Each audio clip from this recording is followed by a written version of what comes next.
अस्सलाम वालेकुम सामीन। 30 रबीउल अव्वल है, 27 अक्टूबर है। सोशल इंडिया न्यूज़ में आपका खैर मकदम है। खबर का उन्वान है, रात में दीवान को यानी पुलिस के दीवान को दौड़ा दौड़ा कर लड़कों ने मारा पीटा भगाया। इसका वीडियो वायरल हुआ है, जैसे कि आप तस्वीर में देख रहे हैं, और अभी तक कोई गिरफ्तारी अमल में नहीं आई है। खबर थोड़ी तफसील से सुने। लखनऊ के पारा इलाके में देर रात गश्त के दौरान पुलिस दीवान को बाइक सवार चार नौजवानों ने बुरी तरह पीटा। बताया जाता है कि दीवान ने गश्त करते हुए इनको रोका था।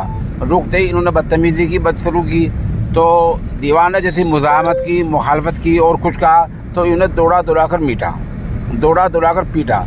आमदा इत्तलात में बताया गया है कि दीवान श्रीकांत पॉलीगॉन गश्त कर रहे थे। गश्त के दौरान एक बाइक आई जिस पर 2-3 नौजवान सवार थे। उन्हें रोका, मुज़ाहमत की, बदसलूकी, मारा पीटा। वीडियो वायरल हुई, भाग गए। मुकदमा दर्ज कर लिया गया है और पुलिस मामले की जांच